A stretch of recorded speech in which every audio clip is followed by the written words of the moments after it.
Hello there, I'm the Biblical Translator, and I haven't been with you for a while, basically. Still struggling with a cough. Well, let's not go into that. The reason why I'm here today is to overcome and go forward anyway. So I'm going to read from John 16, and it's verse 18, and it's called The World's Hatred. If the world hates you, remember that it hated me first. The world would love you as one of its own if you belong to it, but you are no longer part of the world. That means you're not conforming to what they want you to do. I chose you to come out of the world, so it hates you. Do you remember when I told you, a slave is not greater than the master? Since they persecuted me, naturally they will persecute you. And if they had listened to me, they would listen to you. They will do all this to you because of me, but they have rejected the one who sent me. They would not be guilty if I had not come and spoken to them. But now they have no excuse for their sin. Anyone who hates me also hates the Father. If I hadn't done such a miraculous signs among them that no one else could do, they would not be guilty. But as it is, they have seen everything I did, yet they still hate me and my Father.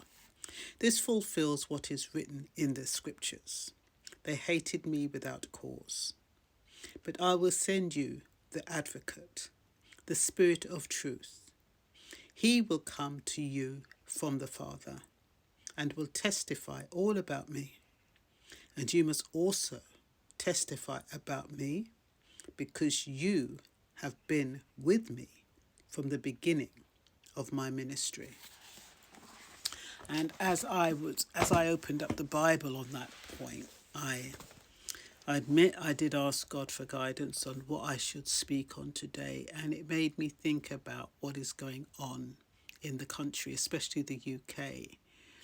How people are inciting hatred, how people are causing division, how people are discriminating, how people are persecuting and hating without cause, finding cause.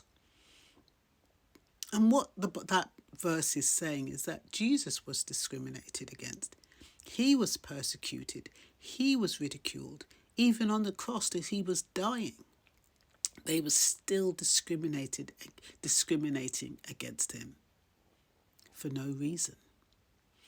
And there is something about people who have something. You see, with Jesus, he was kind.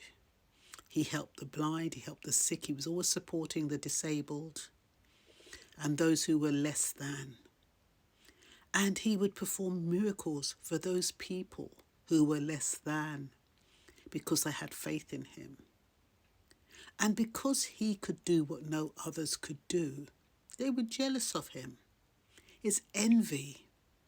And we live in a world of envy. We live in a world where people are envious of foreigners, or what they call immigrants. That's the politically correct name for them. They're envious. They're envious that they are willing to go the extra mile for less money. They're envious because their skin doesn't crack as easily as theirs does. They're envious because they are able to move their bodies in such a way that they cannot do. So they try to emulate and copy. And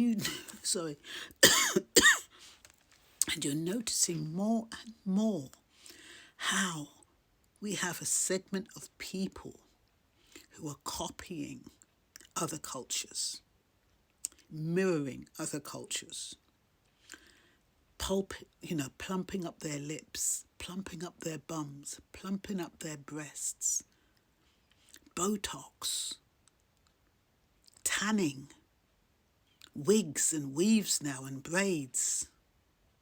Envy.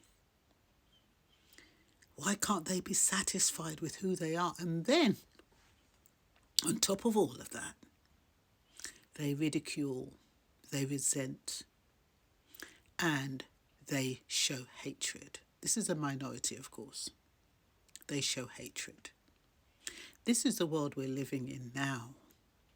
A world where hate is being stirred, where the pot is being stirred through provocative media channels, through individuals who are promoting misinformation, disinformation, what do they call it? Lying by omission. Anything to paint a blurry picture. You know, if you go into a courtroom, they say if you can plant a seed of doubt into the jury, you have to allow that person to go free. And it's similar with the politicians. If they can just put a little bit of doubt, and they don't just put a little bit of doubt, they put a big dose of doubt in the people's minds, they know that they've got them on their side. And we're living in a world that is not fair. It's never been fair. But it's even getting to the point where it's becoming more unfair. But what I believe there's a God. I believe that God sees all things. I believe that enough is enough. And the same way how God destroyed the city because he just had enough is the same way he will not see his people suffer for much longer. And I'm not quite sure how that will happen.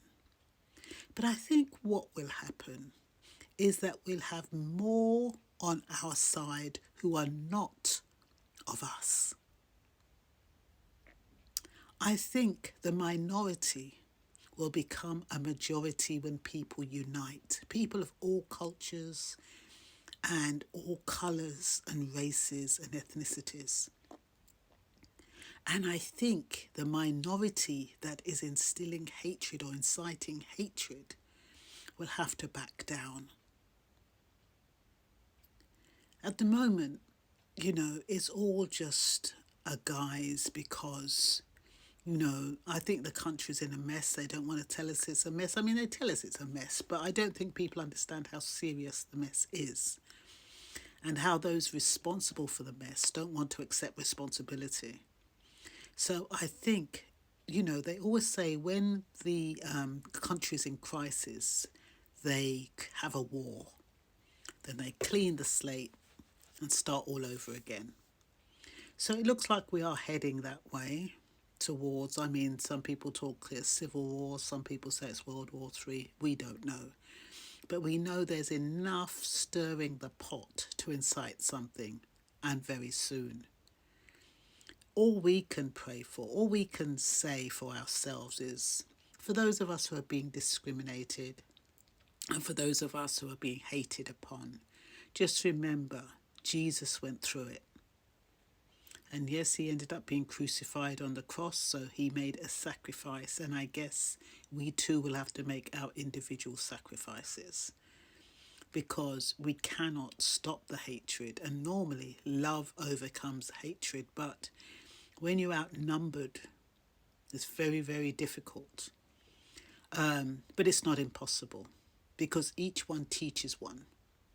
And each one of us who can show love, and if we show it to those people who hate us, maybe, just maybe, they will come on side and we'll have much more backative. Antagonizers do not like silence. They want to see a revolt or a rebellion. They are keen to stir the pot, just like they did when Jesus was on the cross. So you do have that minority who are antagonizers, who do want to see us, you know, get at each other, go against the other side so they can come down full force and vent that anger that they have and that frustration. But let's just keep silent and wait and see.